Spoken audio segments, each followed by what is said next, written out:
And the goal here is to put the business leader in the seat of transformation for their company. We've been doing this with technology for so long. Why don't we apply technology and data to understand inclusion and diversity as well? Awesome. Thank you, Sasha.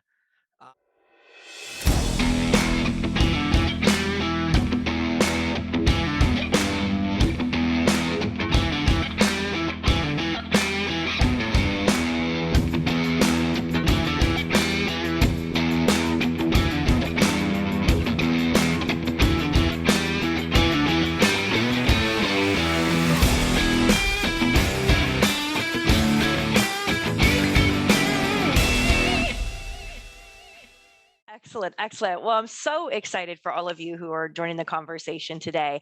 This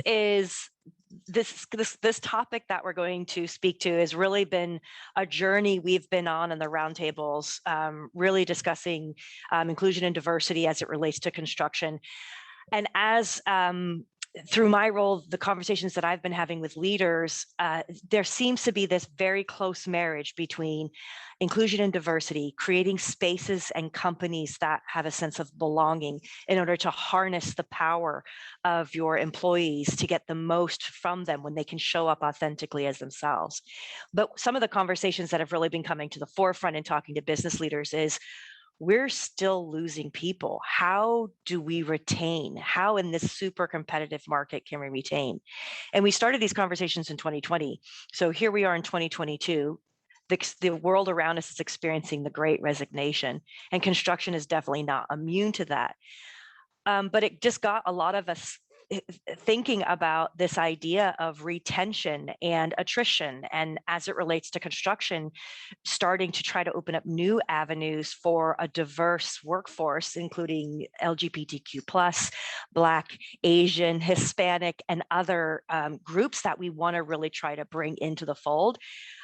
If we're not retaining the people we have today, what chances do we have of bringing a diverse workforce together and retaining them? So with that question being asked, it started a journey and connected me to the two panelists who are going to be presenting today. By no means am I the expert here, but I have the access to assemble individuals who hopefully will shed some light on to that topic for us here today. So just quickly stepping back, our last inclusion and diversity roundtable, we kind of asked a State of the Union address. Where are we as an industry around having some of these challenging conversations and creating those spaces of belonging? And we heard from men and women in leadership who were frankly being fairly transparent about some of the struggles. For men, some of them are experiencing apprehension as they're really afraid to make mistakes. They're starting to get called out on missteps, and it was creating a hesitancy to even speak up or to engage in these conversations. So we introduced during that conversation the idea of allyship, or the concept of allyship. And really what we were looking at there is a framework aimed at turning conversation into action through the lifelong process of unlearning and relearning in order to really allow people to show up as their authentic selves and create spaces of belonging. So as we look at this conversation today, we said, well, if we're kind of in a position where those who are in the position of power or authority or ability to create those spaces of belonging, if they're starting to feel some apprehension, what can we do to help enable them to better navigate those conversations, number one? But number two, how do we look at this through the lens of the business in order to help maybe reframe some of the work that needs to get done here? So today we really want to dive into this topic from that lens of the business absolutely has the ability through policies and procedures to help reinforce some of those senses of belonging. So today we really want to look at asking the question of how might we diagnose the root cause of the AEC's great resignation in ways that use standard testing methods to explore how company culture and DEI impacts career pathing, so that AEC leaders can see the direct cost of, frankly, not updating legacy practices and policies. And so I think we're hoping that we really can dive into some tangible, practical ways to look at this through the business to get past just intention into action. So Today, at any time during the conversation, you're more than welcome to interject. I will save time at the end for Q&A, but anyone who's attended a CPC roundtable in the past knows, this is intended to be very interactive. So please feel free to raise your hand. Bianca will be helping me to try to keep track of you all as I moderate the conversation. So let's dive in and let me introduce to you the two phenomenal women that we have introduced here today for this conversation. First, Betsy Bagley. Betsy has over 30 years of experience in data collection and strategy development, and she has spent the last 20 years focused in the field of diversity, equity, and inclusion. Betsy's expertise is examining the patterns in data to reveal opportunities for action. I feel like this is ripe for construction at this time. And at Pulsley, she's designed an approach that provides data-driven insights to shed light on the differential experiences among demographic groups. And these often go unidentified in standard employee surveys. And how many of our contractors are using employee surveys to even get a baseline to measure against? That's a question we have to answer too. And as the former vice president of global consulting at Catalyst, she has worked with numerous CEOs, various leadership teams, as well as HR leaders across a full range of industries and geographies to identify inclusion gaps and really set the priorities for the business to achieve those goals of progress. So we'll be excited to hear from Betsy. Yuhi Aizawa Combatti is going to be joining us as well from AGC of California. She is the Senior Diversity and Equity and Inclusion Manager at Associated General Contractors of California. It's a member organization that represents companies from the full spectrum of the construction industry. At AGC, Yuhi leads the development and implementation of DE&I strategy and initiatives and partners with staff and leadership to drive inclusion and equity throughout the association and really the industry at large.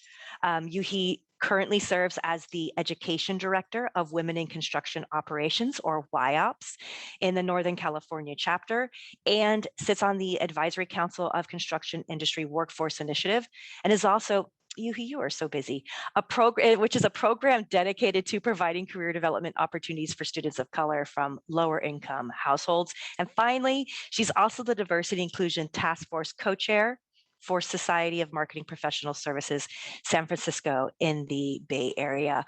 Please welcome the panelists along with me. Thank you so much for joining us today. Let's dive in. And as many of you know, I often like to look outside the industry in order to get a sense, benchmark ourselves. So let's kind of start outside looking in. Betsy, I really want to pose the first question to you around the role that technology and data integration are playing in helping companies identify barriers to effective employee retention. How is this technology component really enabling the conversation? Yeah, thank you, Sasha, for the question and for inviting me to join today. I think we're all pretty clear that we need data to understand what's happening with retention. In most cases, we all have our own assumptions. We have our own stories about what we think might be going on. But it's only when we're able to capture that with data that it elevates it to the level where, unfortunately, I mean, data is what catches the attention of senior leaders. It's not just about, well, this is what I feel, or this is what other people feel. The fact that we can put some numbers around it, both the number of people who are leaving, why they're leaving, and then how that affects the business. But what I have also seen, and sort of the reason for why I founded Pulsley, was when I led the consulting team at Catalyst. I think some of you might be familiar with Catalyst. Martha Feeback has spoken at a few of these sessions. So there's a lot of great research that Catalyst does about what's happening. And we used to build surveys and collect data for many of our Catalyst supporter organizations. But those were very labor intensive, time intensive, and resource intensive to build surveys, individually for each organization. What I wanted to do was use technology to build something that, I mean, we know that the reasons people leave are pretty similar across industries, geographies. even different sizes of organizations. The research tells us why people leave. What we don't know is what are the primary reasons in a particular industry or with a particular demographic group. So if we could standardize the questions that we have and then use algorithms and data analysis to mine that data for the insights, it allows us to more efficiently look through that data, find what are the root causes of what's happening, and then bring that attention to the attention of to companies, organizations, and leadership teams. So at Pulsley, what I did was partner with my two co-founders who have experience in innovation, engineering, technology. We have a data science team, and we have been able to develop the questions that really tap into what we know as the key reasons people stay and why people leave. We have this framework that measures those constructs, not just as individual questions, why did you leave, or did you like your manager? Our constructs are built with question sets that really reflect the deeper issues that are going on. We use technology then to analyze the patterns by different demographic groups, by different pockets in the organization. And what is one of our number one driving goals is connecting this with the business in a way that it's not about just are people feeling valued, do people feel comfortable with their peers, but if and when that's happening, how is that impacting their ability to show up and do their best work? Is it impacting their engagement at work, their retention, and their ability to be innovative? So that's sort of the way that we have applied technology and innovation to this area of diversity, equity, inclusion, attracting talent and retaining it. And this is, I think, what when we first were introduced, fascinated me so much, and honestly made me excited to reach out to Nathan, because it felt like it was really in the wheelhouse for Construction Progress Coalition. This idea of there's a very strong initiative going on around attracting and retaining talent. As the construction industry looks at data for all these other ways that we're collecting information and data in order to better analyze the business and get ahead of some of the traditional challenges and barriers that have kept this industry from being successful. I thought, of course, yes, of course, there's got to be some way that we're leveraging technology to help us make sense of the ways that this is showing up within the business and things that we can do in the business to impact that. I wonder, before we kind of move on from this question, just to help us get a little more of a driven, like step down driven idea of, do you have any examples, protecting the innocent, but do you have any examples you can share of us of how this data is related to parts of the business in order to create very targeted areas for change, policy, procedure, et cetera? Yeah, so one of the things we'll talk about is how we evaluate pillars of inclusion, the aspects that drive inclusion. So not just do you feel included as a whole, but the specific areas that could be, whether it's visible, whether it's leadership and their approach to inclusion, or the way they approach diversity in their organization, or if it's the level of support that you're getting in your career. Which one of those things is most correlated with retention? And so we look at the data. We might think that that in particular, maybe I don't know, like work-life stress is the cause of why people are leaving. But without that ability to draw that correlation among all the patterns of all the people that we interview, we don't know that in fact that's the number one cause. So the first thing we're doing is looking at which of those factors are really driving retention. Then once we understand that, which of those factors is specific to different demographic groups, and then how do we put the policy in place that meets the needs of that group. And an example of where we did this, probably at more than just a company level, we did a project with the United Nations in UN City, Copenhagen. And so that particular area was There were probably 11 different agencies that all shared one work site. Each of those agencies is run independently and has their own leadership, but yet they're all part of a broader organization. And so instead of each of them identifying what their challenges were and coming up with individual policies, they were able to pool their resources. And in fact, one of the things that they saw was around race and ethnicity. They were concerned with their retention there. They had their thoughts that it was something going on within the organization, but in fact, they found that it was actually externally. It was the city of Copenhagen and the context of the culture around there that was really making it untenable for people to stay and live there, and one of the reasons that they left. So that type of data, people coming together, looking at the broader patterns that help you focus in on the root cause. That's massively helpful, because it saves the business from spinning up all of these efforts thinking the problem is one thing, but actually being able to kind of look at a blast radius of things outside your organization that may be impacting as well, which is honestly what I think we're experiencing here in looking at the Great Resignation, and now construction being a part of what we're seeing on a much broader scale, but really pulls it all back to how data is leveraged in order to really create those insights. So we talked earlier, I mentioned surveying employees and exit interviews. And so I wanted to ask you, obviously based on your consulting work, you're working with various groups to refine the questions that are asked. So what types of questions should employers be asking during exit interviews, or even better yet, before employees leave? What types of questions should they be asking?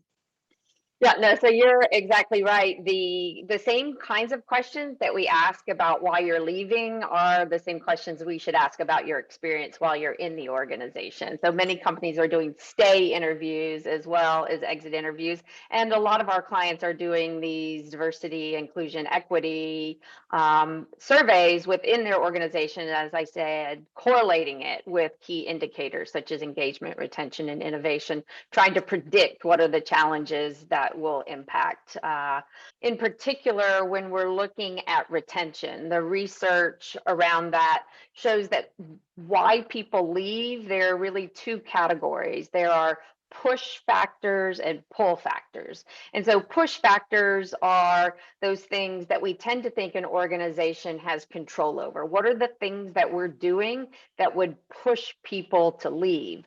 Whereas the pull factors, we like to believe are out of our control. That's something that is pulling somebody away from the organization. I mean, I would say it's not always that easy. The thing that pulls you away is probably because you're not getting that when you're within the organization. So it is important to look at both of those. Most of the things we look at in terms of push have to do around, career development, career advancement, equal opportunity. It could be your relationship with your manager, your relationship with your peers, your the leadership. And then the pull factors are obviously more about a better opportunity. It's perhaps if your family is relocating, there are things that are basically what the employer would think is outside of their control. So the main thing is that we, in an exit survey, we're looking at both push and pull to understand that. Then the next thing we need to do is ask these diversity questions. One thing that would be helpful is, whether you're doing this as an industry or as an organization, having an anonymous survey allows you to ask questions that you might not be able to ask for GDPR and other data privacy reasons of your employees, or that your employees won't feel safe answering. When we do an anonymous survey and the data would be analyzed at an industry level, people would be more comfortable sharing some of these private identifiers. And the reason they're important is because the factors that are impacting retention for these groups might differ as well. So the most important thing is we collect these demographics, we analyze them individually as well as intersectionally. And what I mean there is that Sometimes when we look at the intersection of race and gender, we would see that the experiences of white women, for example, will be very different from Black women or Asian women. So that's the first component of what you need to capture. The second slide are what we talk about, the inclusion factors. In a survey, and one that we've even brainstormed around the industry, is this: if you did an anonymous industry survey, you would have people who are still in the industry, happy in their jobs. You have people who are still with their employers but are thinking about leaving, and you have people who have left either their employer or the industry. We want to be evaluating the same factors across all of those groups, because it's only when we make comparisons between the groups can we see the gaps or the differences. So at Pulsley, I mentioned we have broken down or deconstructed inclusion into 8 different pillars that include, the leadership approach to diversity, equity, inclusion, the different levels of career support. And then one of my favorite examples there is research Catalyst has done on how different demographic groups actually have access to different levels of influential networks. And so when we ask a question like, do you have a mentor more senior than your direct manager? That gives us a lot of indication of who has access to networks more senior in the organization, and to be able to look at the patterns there. We look at relationships with managers, psychological safety, sense of belonging, equal opportunity, and behavioral accountability. Do I believe that people will be held accountable for misconduct, harassment? So when we look at those inclusion factors, and then we analyze those by the different demographic groups, we can then find the insights that help us see how different experiences or how experiences vary for different demographic groups. In addition, with these pillars, because they are standardized, and we're able to compare them to what we call percentiles, really, like where does your industry, where does your organization fall in comparison to experiences that we see. It helps bring some context to it. For example, we know nobody's ever really happy with the level of career support that they get, but how does that compare in the context of other areas? And right now we know work-life effectiveness is a key challenge for people globally. But so if your employees are challenged, what is that in the context of the global challenge? How much of that is just the context of what's happening in the world versus specific to your organization or industry? On the next slide, we talk about then the comparison of equity. So that's when the algorithms really look across the different demographic groups to pull out which are the groups that are falling behind. Particularly if we're looking at retention, we can point to the specific challenges of groups with statistical significance and with that level of insight. And because we've applied technology to it, that goes so much faster than the days when I used to have to go through statistical software testing different hypotheses and trying to identify which challenges aligned with which groups. And then the last slide, I know I've mentioned, but I want to give you an insight about how we then correlate these pillars with business outcomes in terms of engagement, retention, and innovation. We know a lot of companies do engagement surveys, and they might know who's engaged, who's less engaged, but they don't really have that sense of what's driving the engagement of different groups. And this is the same with retention.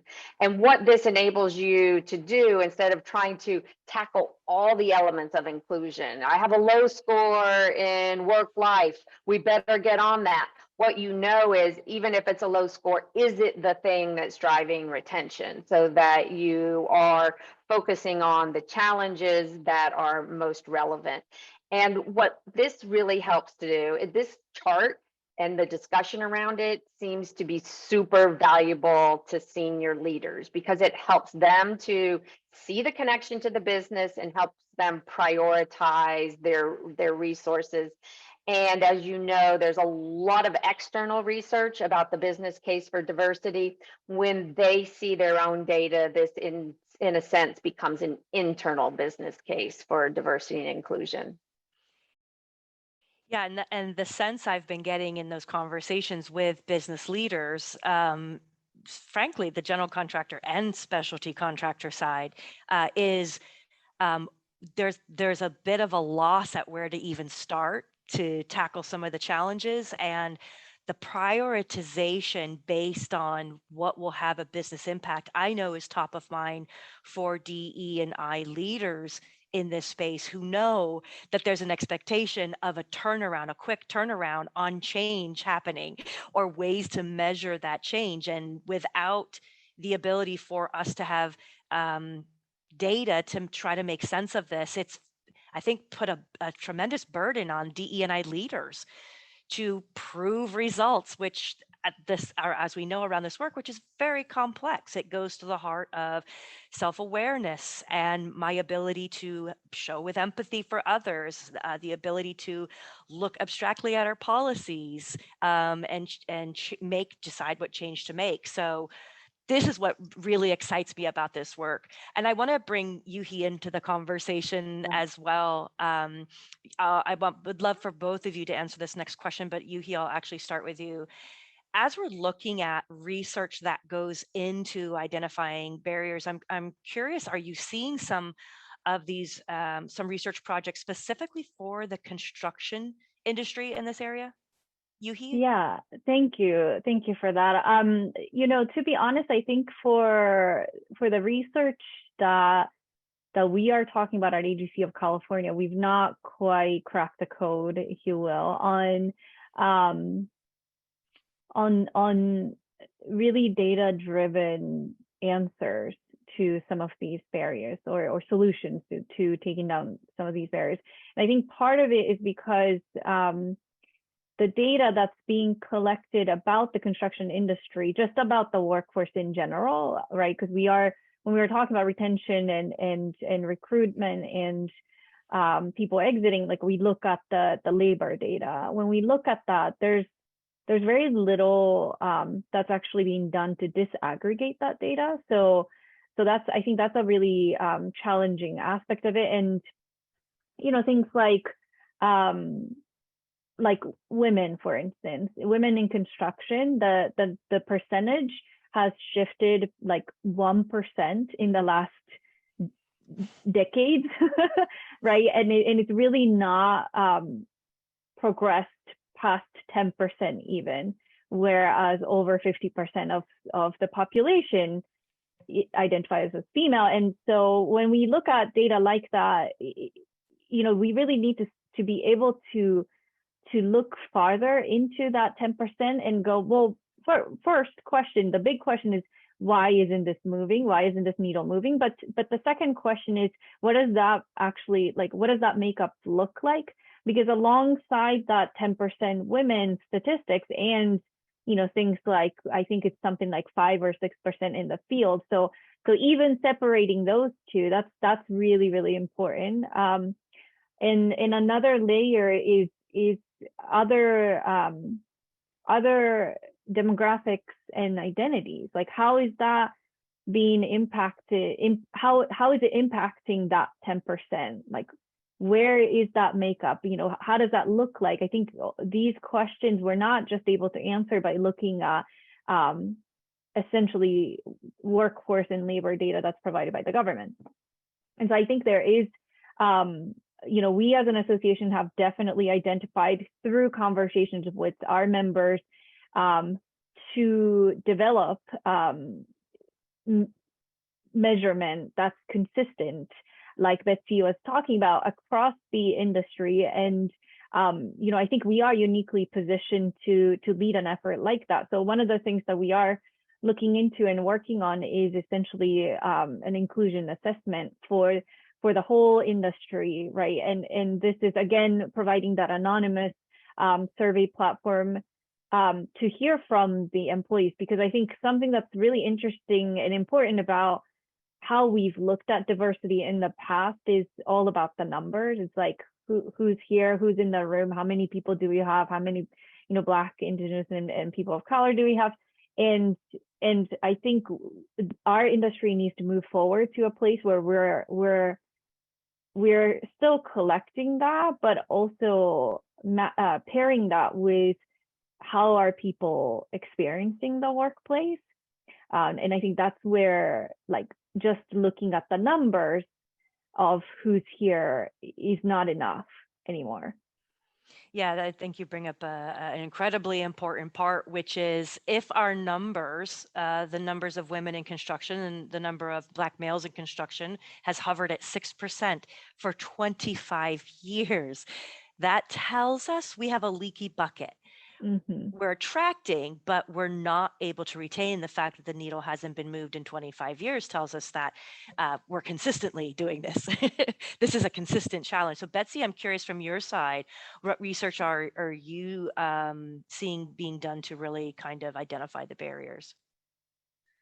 Yeah, so I mean, I think it just as Yuhi was saying that, we need information on diversity and inclusion, because in fact, diversity without inclusion actually undermines business effectiveness. It's only when the two marry together does the business benefit, and then that also enables you to grow the diversity across your talent pipeline. Otherwise, it just becomes, as you call it, leaky bucket. I say a kind of revolving door. And I also think what is really difficult around exit surveys, exit interviews, is that when individual employers are seeking this information, a couple of things happen. One is people aren't always honest about what it is, because we all know we need a good recommendation to go to our next job. So people don't want to burn bridges. So they are more likely to point to pull factors: better job, different location, higher salary, and not be honest about the push factors. Other people, I mean, there's just this sense that, there's research on cognitive dissonance. If we've dedicated our lives to something, we want to believe in the value of it. We want to know that we made a difference. We don't let ourselves kind of really go down the road of the specific challenges that we have. And we might not even know that that's the reason that we're leaving.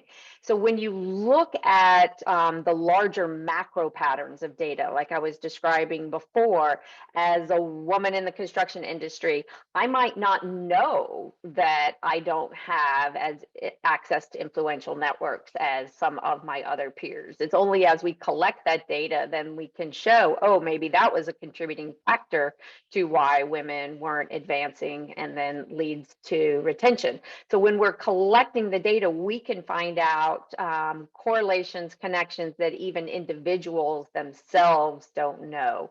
And those are kind of the challenges with exit interviews and surveys, the way they are designed and conducted with individual employers. So when you come out and do it at an industry level, and there are several industries that have joined their and pooled their efforts to really understand this at that level, you're going to get more accurate and honest assessments. You're going to get the larger macro patterns.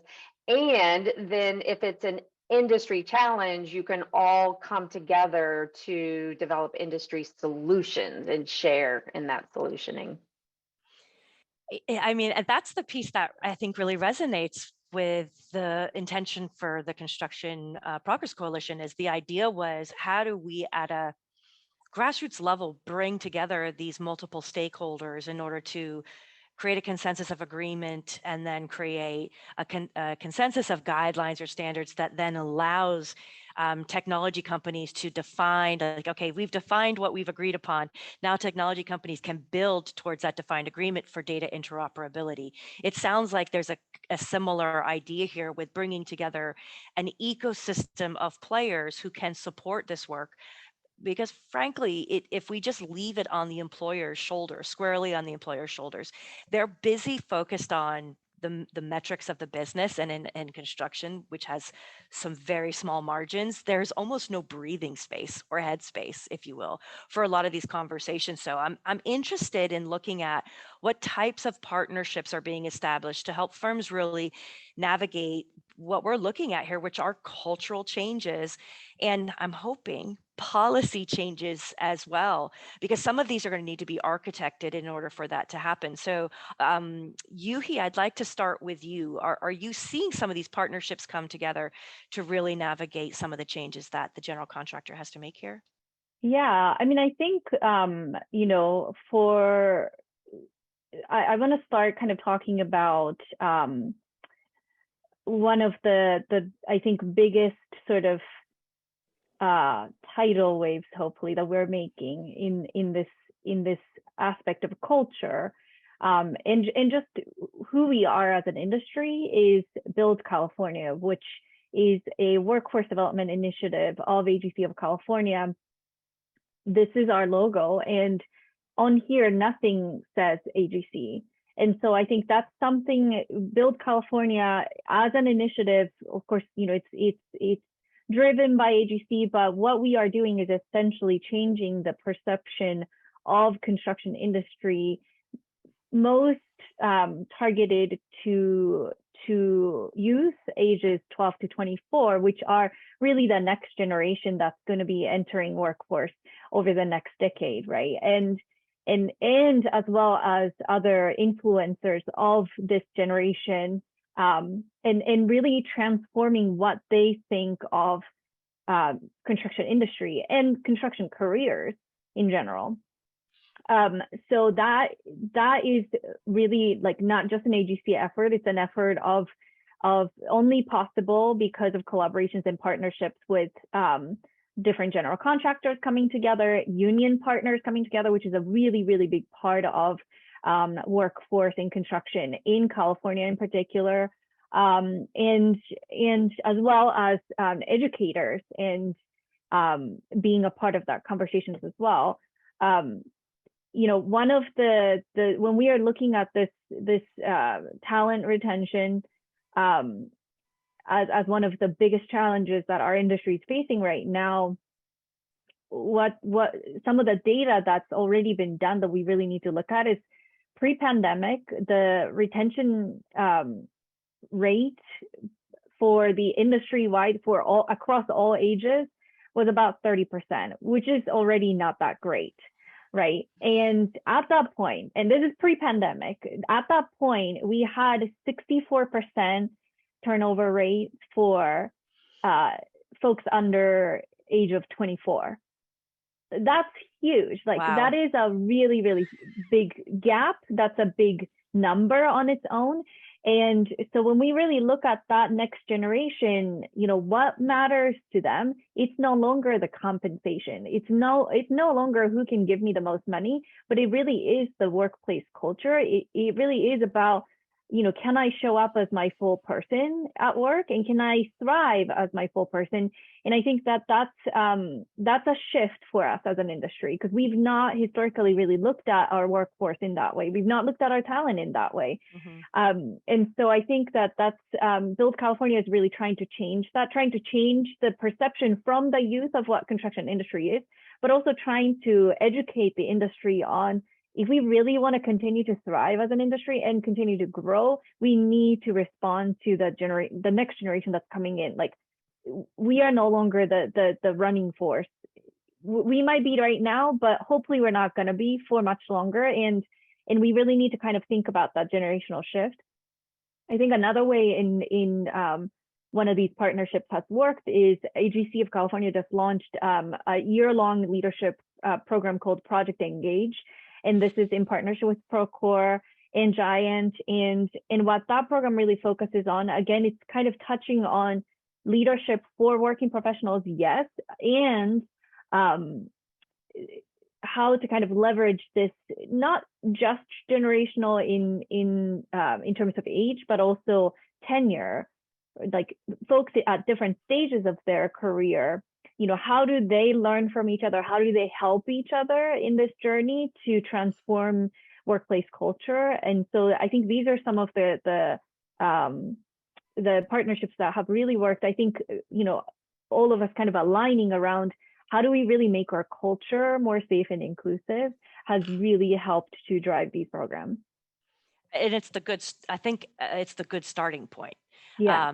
If we think about the culture that we're creating, it then creates the framework for the policies to then be and fueling that, being able to say, we're going to change these policies in light of the culture we're trying to create, versus it just seeming like an HR exercise of change for change's sake. Absolutely. Yeah. And I think that's a key point. Like, again, it's so important to capture who is in your workforce and how are those specific marginalized minority population experiencing the workplace, so that we can better understand what policy changes need to be made. I think I heard Betsy say this earlier about the consistency of questions that we are asking. Like, that is so important in so many different practices that we engage in from a people development and people management standpoint, because when we don't have that consistency is when our biases are going to come in. And so when we're not asking those consistent questions, we're not often asking ourselves, why aren't I, as an interviewer, asking the same questions that I asked this other person, when we don't have that consistent framework. And that on its own is already at the disservice of your talent acquisition practice. Yeah, and I'm interested, Betsy, from your perspective. You have obviously you spoke earlier to working across industries and having a real broad perspective, but I'm curious, are you being pulled into opportunities or seeing opportunities? And this is leading the witness completely, but I'll share why in a second. But I'm just curious as to, are there things within construction that you've already been actively researching, or research that you've seen going on, even with Catalyst, around this topic for construction? So I would say that I've not been pulled into construction in particular outside of conversations with Procore and AGC, but I have been pulled into conversations with several other industries, and there's a lot of track record of industries coming together to understand how inclusion impacts their business and in the culture of the way their business gets done. Certainly, I think if you're familiar with finance, the CFA Institute, they are probably the most developed as an organization, really trying to understand diversity and inclusion and create a business case for leaders. Lately, we've been getting a lot of interest from institutional investors, private equities, umbrella organizations, because there's just more and more accountability by boards and investors around what's happening with regards to D&I, and they want to solve for that at an organizational level. But we see things, people like the Edison Electric Institute. So that's electric companies across America. The Manufacturing Institute. It's really coming down to industries that possibly just didn't really understand that the topic of inclusion is here to stay. It's not a fad that was going to come and go. And many of the leadership teams in those industries grew up in a different culture and a different time. I know you were talking about the culture of individual organizations, but the culture of construction industry is very different now than it was 20, 30 years ago. And it's probably confusing to senior leaders who hear that their employees want to be authentic in the workplace, where they can't even imagine that was an important factor. It was never a part of what they were looking for in an organization. And now we have, research from the Society of Human Resources Management. I think it's one of the links I shared with you, Sasha, around how more authentic workplaces are really leading to better retention. And so it is important for it. And so while there are unique elements to the construction industry, I guess what I'm trying to say is that these larger macro patterns and concepts really apply across industries. Yeah, and I'm grateful to hear that this is is pulling industries across competitors, even pulling them together to, if anything, crowdsource. How are we crowdsourcing some of these policy changes? I think that's very encouraging for us on the construction side, because we have other industries to look at in order to be inspired and to see that this is possible. I will definitely share the link to what you just mentioned in the chat, but I want to note that we'll also be sharing the links when we post this video and we upload it to YouTube, of all the resources. Betsy and Yuhi gave us some resources we really want to share with you. I noted earlier that I said I'm leading the witness, and that's because as this conversation was being asked, I was actually on a panel of women at AGC's national conference in March, and we were being interviewed about, breaking the needle of diversity inclusion and really pushing the industry forward. And it was controversial. There were some things asked by the audience in that panel that some people walked out. It ended on a very a vibrant note, if you will, around things like showing up to the job site at 6:30 and why having a family sometimes makes that difficult for caregivers or people who are in charge of childcare and giving care to their parents or their children. And so we, as a kind of debrief on the panel, just started asking ourselves, what research do we have around why people are leaving construction? We started with thinking about women, but then we extended it to minorities, those in minority communities, the LGBTQ plus community. And we started thinking, we don't really have a lot of research to pull to help define arguments or have counterpoints to kind of unveil this conversation. So a brave member of the panel said, why don't we just do it? Why don't we just start this research? So that's really what the question came is, well, could we pull together companies who want to ask this question and really want to understand? So it kind of led us to this understanding of, well, what data are we missing? So if we want to do this initiative, if we want to actually have a survey or research project, that we could start to gather some insights here. And we think about what data are we missing as an industry to really accurately identify not only the barriers, but the path forward to becoming that employer of choice, which in today's competitive market seems to be more important than ever. And Yuhi, I'd love for you to kind of share and lean in here parts that you thinking that what's data's missing that we really want to collect. Yeah, I mean, I think there are two sort of main things that to me are sort of huge gaps. I think the first is this is kind of a really broad one, which is the ability to disaggregate the data of inclusion and belonging that we collect. So I mean, around that retention piece, right? Why are people leaving, or why did you end up staying? In that question, I think that there are more nuances than just race and gender. That certainly race and gender, yes, absolutely. But I think there are other things like the caregiving status that you just talked about. Other I think factors that could be at play is things like disability and just being able to even look at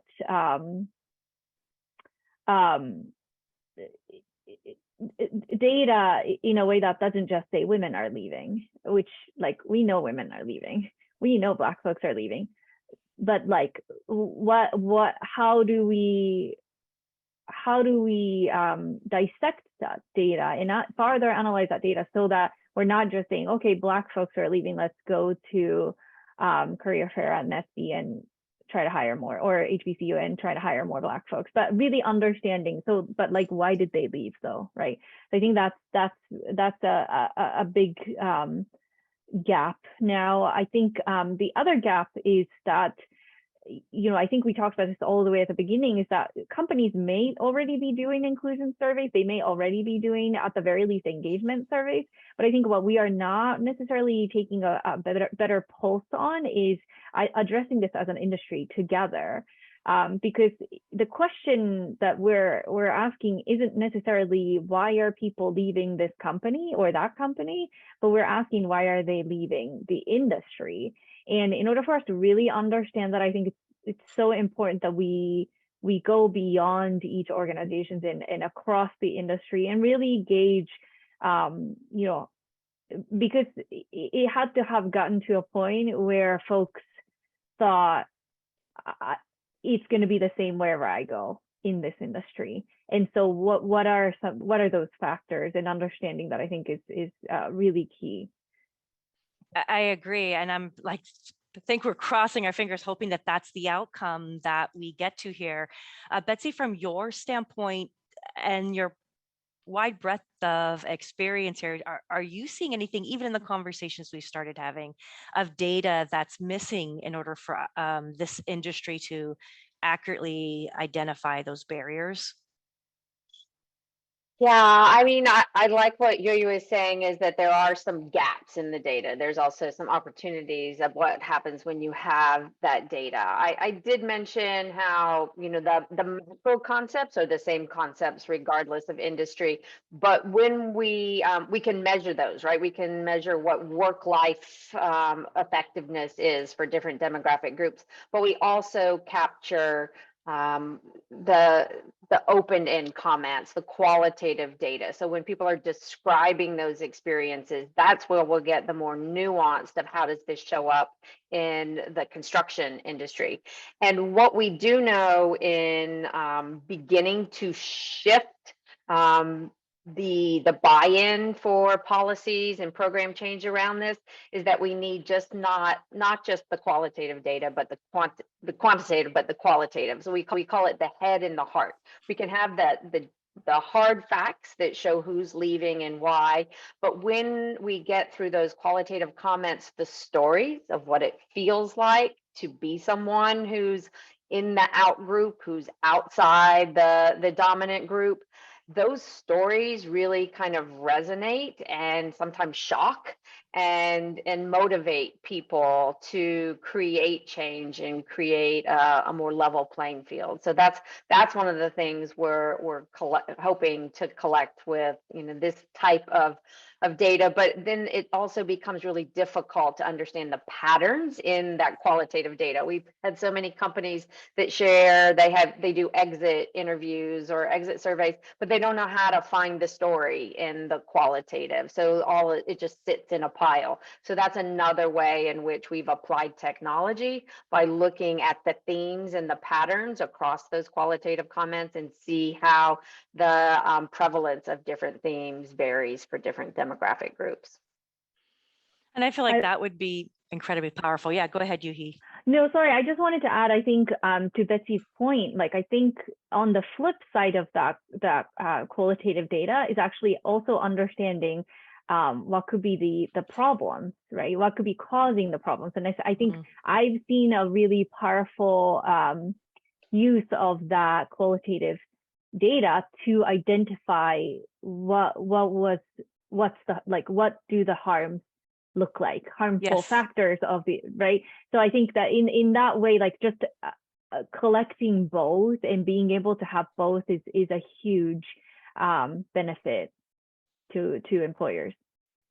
And the other benefit I just wanted to really emphasize, because I'm excited about this, is what I've seen is when you do a survey for a single company, sometimes the leaders who have built that company, who, their own blood, sweat, and tears, they can become very defensive when there is data showing that there are issues. And by doing this at an industry level, it's not blaming or shaming anybody. It's just saying the evolution of our industry has ended up so that the workplace is looking like this. It no longer works, and how can we come together without having that sort of backlash and resistance? And I feel like that's almost what we were hitting on in our last roundtable conversation, was as leaders were starting to engage in conversations, the reality of how hard these can be to just do either one-to-one, one-to-many, in the moment, getting called out, all these other ways that we're kind of stumbling through doing this work was really showing there was a lot of apprehension and resistance. So it kind of was cluing us into, okay, we're in the trough of disillusionment. We had these high ideals of what we could do to really lean in to impact change. But as we start to get involved in that work, it proves how difficult it is. So this idea of being able to kind of really pull together the information in order to create those data-driven spaces to tackle parts and pieces of the component of culture, the component of policy and relationships in order to do that, I think is really, really important. Before we are joined back by the rest of the groups of the other roundtables join us, we do have 2 questions from the audience. And Bianca, I wanted you to ask your question, then I'll have Darren ask his. Bianca. Oh, great. Thanks, Sasha. And I just wanted to point out, Sasha's been providing links in the chat with really great resources. So definitely check those out. But I just wanted to say thanks for everyone's awesome inputs. I think one of the things that was interesting along the lines of kind of this shift that we're experiencing is, and with the kind of the, maybe some of the apprehension that industry has felt, have you gotten creative in some of the way those inputs have been derived so that it's really kind of more like pulling in the person that is experiencing it, and along that same line of like data storytelling? And so like just curious of any use cases that you've kind of come across and applying that so that it becomes more of this like continuous feedback loop versus like just some open-ended questions that may or may not get answered. And for Betsy specifically? Betsy and Yuhi, okay, you'd come across that. So it sounded to me like there were 2 parts about, one was continuously collecting this data, and then how do you share that data? I think having feedback loops where we not only ask people to describe challenges, but we also ask them to share what good looks like. When did something really inclusive happen? I love shining a light on what we want to see more of rather than focusing on what always goes wrong. But when people, there've been some really creative ways that different organizations have shared the voice of the person impacted by exclusion or even more harmful behaviors. And that is when you do collect them, you write them out on cards, and so they're not associated with any person. But one leadership team did have, it was particularly about challenges for women. They had women stand up and read the card. So it was in the voice of their colleague, but it wasn't her story, if that made sense. So it still protected the person, but for them to hear the story in the voice of their colleague really did resonate more with them. Or people that have done videos where, again, whether it's an actor or it's just somebody else in the industry, even though it's not their personal story, hearing it in someone's voice, it just sits differently rather than just reading it. Yeah, I agree with everything Betsy said. I think another thing, just to add to that, things like those folks sort of giving the voice to what's been written by others, is what's important is like setting sort of ground rules, like how y'all did it at the beginning, like that this is a listening session and it is not a arguing or getting defensive or conversation even. And I think just setting the parameters clearly for folks who are coming to that, I think is really important. Yeah, I agree. The ground rules, if you will. Darren, I wanted to see did you want to ask her a question? I can ask it on your behalf, but I'd love for you to participate and make sure we get to your question. Sure. Is there time? I don't want to take up if you have like a closing remarks that you need to do. The okay, master I'll has be blessed. fast if we run out of time. Yes. Pull the hook. Yeah. So my question was, in an organization that has like a really high employee satisfaction survey results, but then at the same time they're having high turnover, does that mean that people are happy they're being polled, or does it mean that maybe the survey results, people aren't being honest and not really answering the survey? If that's the case, should a company focus more on what can we do to prevent people from being polled, or should they focus more on how they deliver the survey? Or both? Yeah, no, that's a tough one to differentiate the pull versus push. As I mentioned, sometimes people will tell you it was a pull even when it was a push because it just feels safer.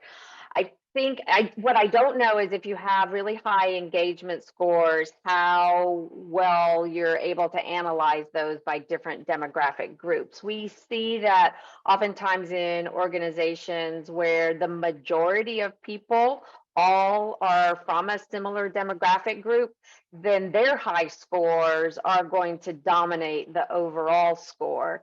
And it's only when you break out the underrepresented groups or even the underrepresented intersectional groups, like Yuhi was saying, that you see the impact of engagement among those people. And so that is one of the reasons behind why we've built Pulsley, is to really tap into the segments that get diluted when you look at just larger categories of people.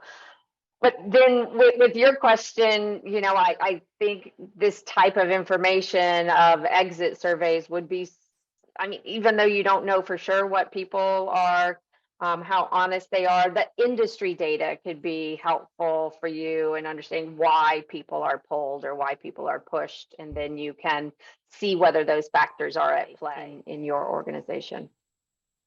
But Okay. Yuhi, do you have? I was going to say, Betsy, you came in right under the wire. I think we're about to pull the groups back together. That was timed perfectly. But Yuhi, with a few moments left, I do want to give you some ability to respond.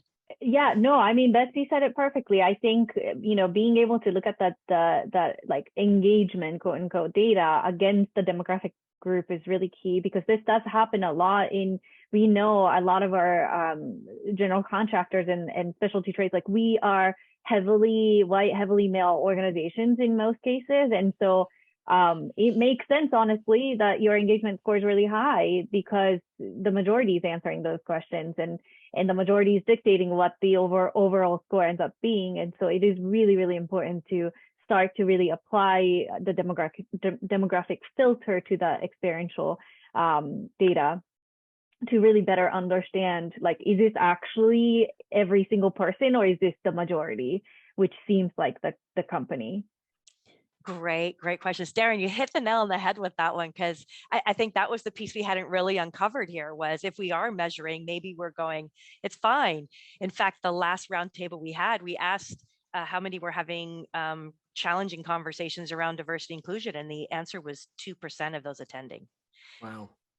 So we were like, okay, so even in our group here, we're not having a appropriate representation of where we probably need to lean in the most. So, which is why we think this is so important for us at this stage, is to say, let's really start to do some research around this in order to give the business leaders greater insights into really where they should be focusing their efforts, getting a baseline of really where are we, and then being able to give them the tools to assess their own businesses and choose the culture that they want in order to become that employer of choice. So thank you so much to Yuhi and Betsy for joining.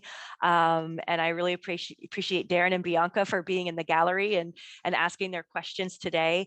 The group is going to be joining us back in here shortly. Oh, we're back. We've been Oh, back. you're back. Thank you. We've been listening this whole time, Sasha. That